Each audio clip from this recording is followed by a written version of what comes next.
Close Encounters with Jupiter, presented by Science at NASA. 413 million miles sounds like a long way. Something you can see in March might change your mind. On March 8, 2016, Earth and Jupiter will have a close encounter at only 413 million miles apart.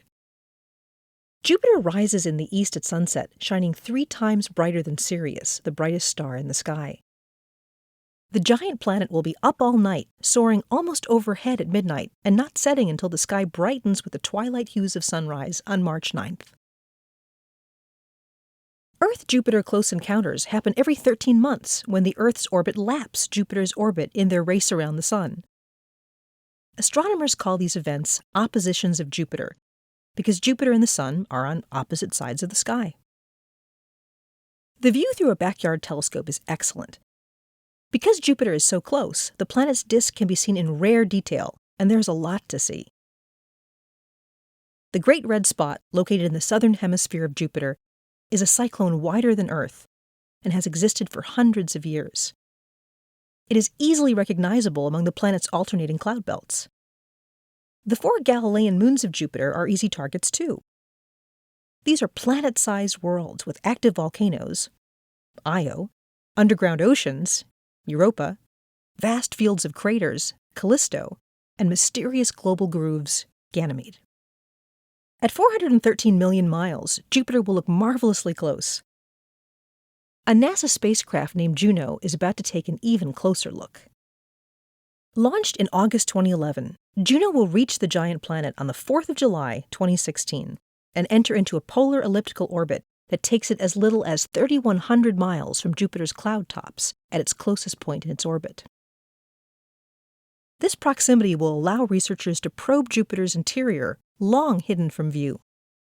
Juno's principal investigator, Scott Bolton of the Southwest Research Institute in San Antonio, Texas, says, "Our knowledge of Jupiter is truly skin-deep. Even NASA's Galileo probe, which dived into the clouds in 1995, penetrated no more than about 0.2% of Jupiter's radius. Juno will lift the veil without actually diving through the clouds." Bolton explains, Juno will spend more than an Earth year orbiting nearer to Jupiter than any previous spacecraft. The probe's flight path will cover all latitudes and longitudes, allowing us to fully map Jupiter's gravitational and magnetic field, and thus figure out how the planet is layered inside. Researchers expect Juno to find something exotic deep inside the giant planet. Jupiter is made primarily of hydrogen, but only the outer layers may be in gaseous form. Deep inside, high temperatures and crushing pressures likely transform the gas into an exotic form of matter known as liquid metallic hydrogen, a liquid form of hydrogen akin to the slippery mercury in an old-fashioned thermometer. Jupiter's powerful magnetic field almost certainly springs from dynamo action inside this vast realm of electrically conducting fluid. Other instruments on board Juno will look for water in Jupiter's atmosphere and measure the temperature structure of its clouds, possibly solving mysteries related to Jupiter's formation and extreme climate.